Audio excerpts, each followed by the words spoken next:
আবার প্রথম পরিচ্ছেদের পনির আলোচনায় চলে আসছি। কীরকম ডায়েটিং? বক্তা কে, কাকে উদ্দেশ্য করে কথাটি বলা হয়েছে? ডায়েটিং কথাটার অর্থ কী, তুমি কি মনে করো? ডায়েটিং করা ব্যক্তিটির চেহারার বর্ণনা দাও। তার ডায়েটিংয়ের বর্ণনা তুমি যা পড়েছ পাঠ্যাংশে দাও, এবং তোমার কি মনে হয় ডায়েটিং করলে ভদ্রলোকটির সত্যি উপকার হবে? তাহলে এবার আমরা উত্তরে চলে আসি। বাংলা সাহিত্যের বিশিষ্ট সাহিত্যিক ও ক্রীড়া সাংবাদিক মতি নন্দী রচিত কোনি রচনায় বক্তা সাদা লুঙ্গি পরা, গায়ে গেরুয়া পাঞ্জাবি, কাঁধে রঙিন ব্যাগওয়ালা লোকটা নাম হচ্ছে ক্ষিতি সিংহ। সে কথা বিষ্ণুধরকে বলেছিল। ডায়েটিং হচ্ছে পরিমিত খাদ্য গ্রহণ। অনেক অনেক খাদ্য খেলেই যে হয়ে যাবে তা নয়, ঠিকঠাক মতো পরিমিত আহার করতে হবে সঠিক সময়।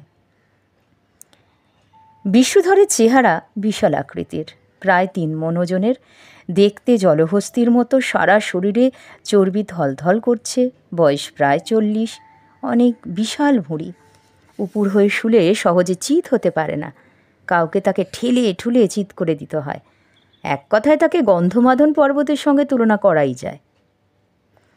এবার ছিল এই লোকটির ডায়েটিং করার যে বর্ণনা, এটা কিন্তু আমরা দেখেছি, অংশে রয়েছে, তোমরা ভালো করে সেই এক্সারসাইজের প্রতিটি অংশ দেখবে। কৌতূহলে বিষ্ণুধর যে বলল যে খাওয়ায় তার কোনো লোভ নেই, সে ডায়েটিং করে। আগে সে রোজ 8 কিলো ক্ষীর খেত, 300 গ্রাম খায়, জল খাবারে 20টি লুচি, 15টা খায়, ভাত মেপে 250 গ্রাম চালের, আর রাত্রে রুটি খায় মাত্র 12টা। ঘি খাওয়া প্রায় ছেড়েই দিয়েছে, গরম ভাতের সঙ্গে 4 চামচের 1 বিন্দু বেশি ঘি খায় না। বিকেলে 2 গ্লাস মিশ্রির শরবত, সঙ্গে 4টে কড়া পাকের সন্দেশ। মাছ মাংস ছোঁই না, কারণ বাড়িতে রাধা গোবিন্দের বিগ্রহ রয়েছে। সে আরও জানায় যে তার অত নোলা নেই। আর আমরা এর আগে তার বিষ্ণুধরের